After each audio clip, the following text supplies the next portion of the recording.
Shalom sahabat rohani yang dikasihi Tuhan. Sebelum kita memasuki renungan ini, marilah kita berdoa. Kasih karunia dan damai sejahtera dari Allah Bapa kita dan dari Tuhan Yesus Kristus menyertai kamu. Amin. Firman Tuhan renungan bagi kita pada saat ini diambil dari kitab 2 Korintus pasal 9 ayat 8. Demikian firman Tuhan. Dan Allah sanggup melimpahkan segala kasih karunia kepada kamu, supaya kamu senantiasa berkecukupan di dalam segala sesuatu, dan malah berkelebihan di dalam pelbagai kebajikan. Indah sekali firman ini. Untuk itu tema yang kita ambil adalah berkecukupan dan berkelimpahan dari kasih karunia Allah. Sahabat rohani yang dikasihi Tuhan Yesus Kristus, Tuhan ingin kita berkelimpahan serta membanjiri segala keperluan kita dari kasih karunia-Nya yang luar biasa. Bahkan sampai kehidupan kekal, kita dilimpahi kasih karunia keselamatan melalui kematian Yesus Kristus. Ia ingin menyentuh seluruh aspek kehidupan kita dengan segala kasih karunia-Nya. Ia mempersiapkan kasih karunia untuk semua kebutuhan kita. Namun kelimpahan ini bukan karena keinginan pribadimu, tetapi untuk memenuhi keinginan Tuhan, bukan pula untuk memuaskan kedagingan kita, tapi menyenangkan hati Tuhan. Kasih karunia ini dilimpahkan Tuhan supaya kita tidak berkekurangan, sekalipun di tengah-tengah keadaan yang sulit, tetapi supaya berkelebihan, terutama di dalam berbagai kebajikan dan perbuatan baik. Diberkati supaya menjadi berkat.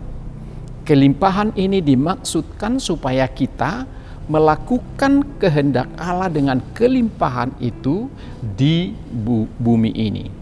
Apabila seseorang mengaku bahwa ia telah menerima kelimpahan kasih karunia dari Tuhan, tapi tidak melakukan kebaikan dan cinta kasih kepada sesama, apalagi kepada Tuhan, ia akan menerima imbalan yang kurang menyenangkan.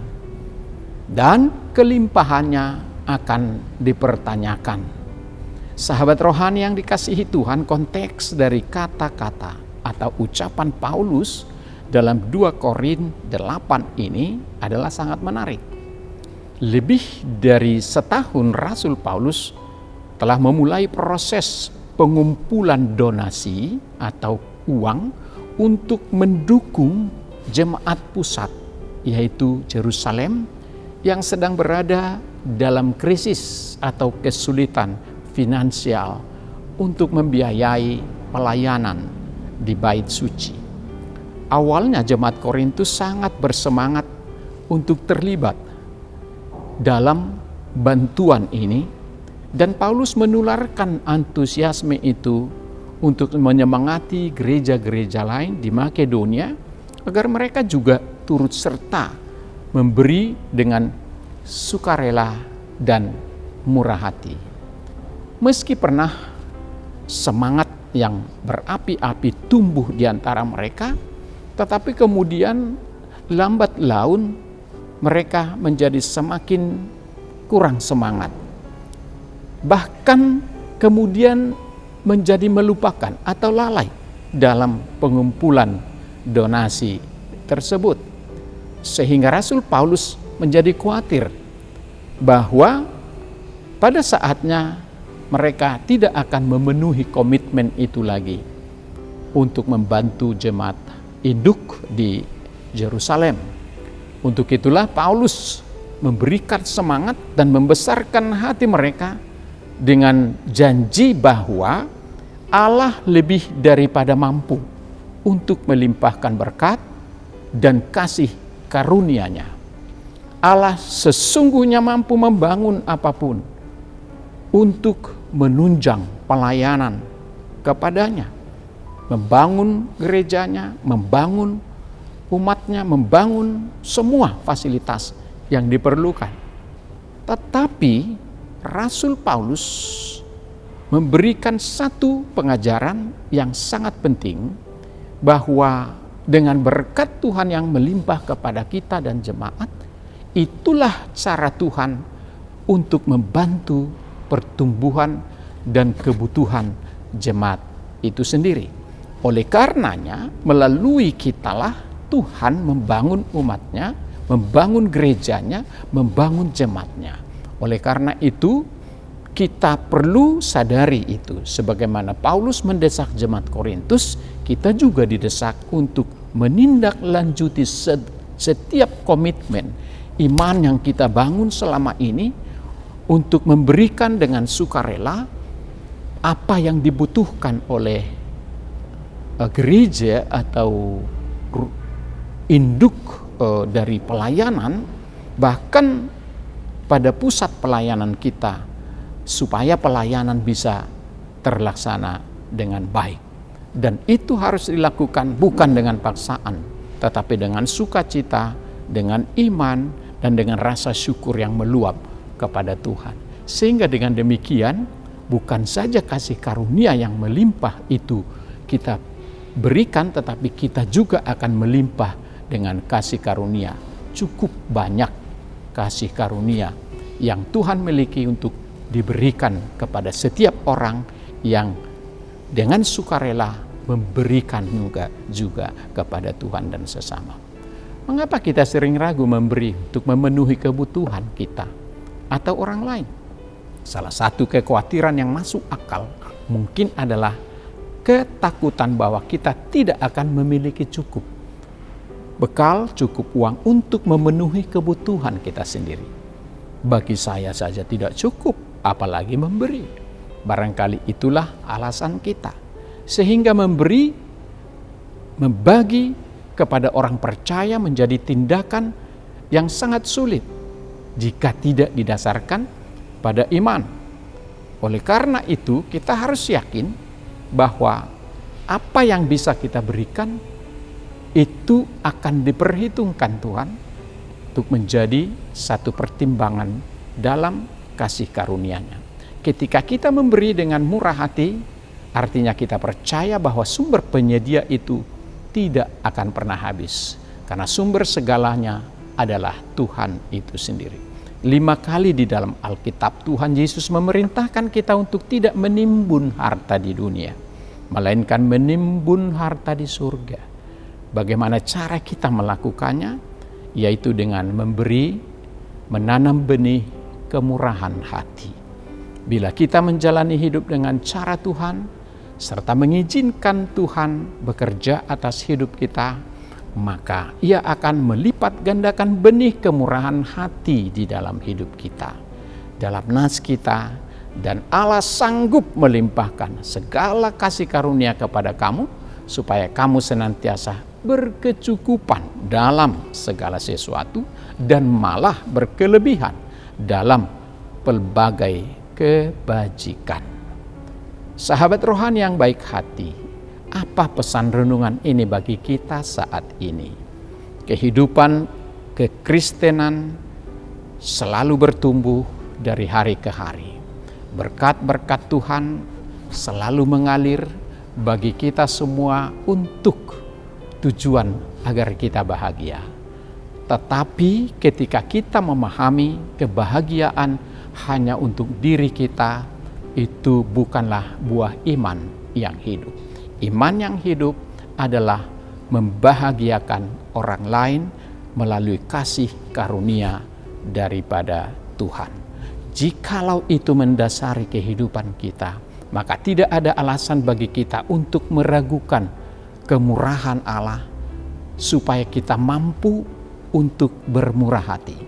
Ia sanggup melimpahkan kasih karunia kepada kita sanggup membuat kita berkecukupan, bahkan berkelebihan dalam kebajikan.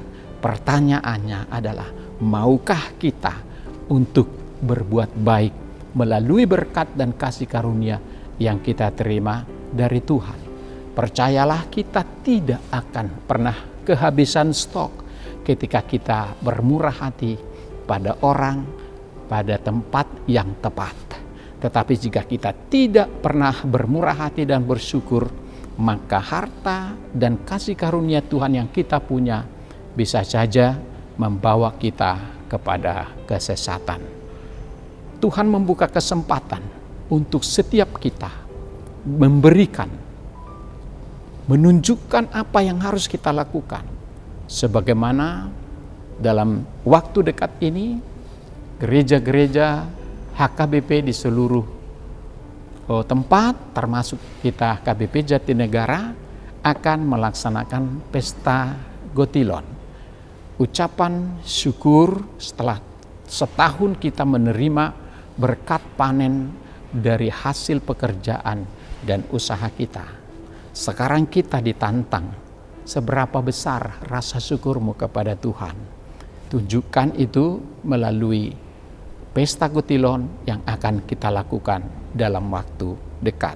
Tidak akan pernah berkekurangan orang yang dipenuhi dengan kasih karunia, bila kasih karunia itu disalurkan dengan baik. Bahkan Tuhan akan memberi kelimpahan bagi orang-orang yang bersedia mewujudkan cinta kasih melalui pemberian di tengah-tengah masyarakat, gereja, dan terutama menjadi kemuliaan nama Tuhan. Mari kita bersyukur, memberi yang terbaik, karena Tuhan sudah memberi kita yang terbaik dari hidupnya. Tuhan memberkati kita. Amin, kita berdoa. Terima kasih Bapa di surga atas firman-Mu yang menyapa kami pada saat ini. Sangat indah firman-Mu untuk mengajarkan kepada kami bahwa Tuhan tidak pernah kekurangan berkat dan kasih karunia. Tuhan selalu memiliki berkat dan kasih karunia yang melimpah untuk disalurkan kepada kami anak-anak Tuhan, agar kami senantiasa berkecukupan dan berkelimpahan. Kami dengan segala berkat yang kami terima adalah orang yang paling beruntung, karena Tuhan selalu menyediakan berkat-berkat bagi kami masing-masing sesuai dengan ukuran yang Tuhan tentukan. Tapi pertanyaannya, apakah kami juga merasa bertanggung jawab juga untuk bermurah hati bagi gereja Tuhan, bagi orang-orang yang membutuhkan, supaya disalurkan pada mereka yang paling membutuhkan. Inilah ajaran firman ini bagi kami, supaya kami juga dengan sukarela memberi dengan sukacita, bersyukur kepada Tuhan melalui hal-hal perbuatan yang baik, yang berkenan kepada Tuhan. Itulah pesan firman ini.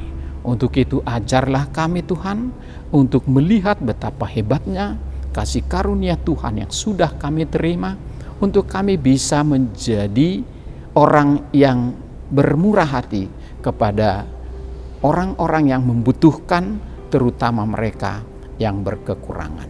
Ajarlah kami, keluarga kami, anak-anak kami untuk senantiasa bersyukur dalam segala hal, dan ajar juga kami untuk memakai segala berkat-berkat dari Tuhan untuk kemuliaan bagi nama Tuhan. Sepanjang hari ini, apapun yang kami rencanakan, rancangkan, kerjakan, kiranya di sanalah berkat Tuhan yang melimpah untuk kami semua.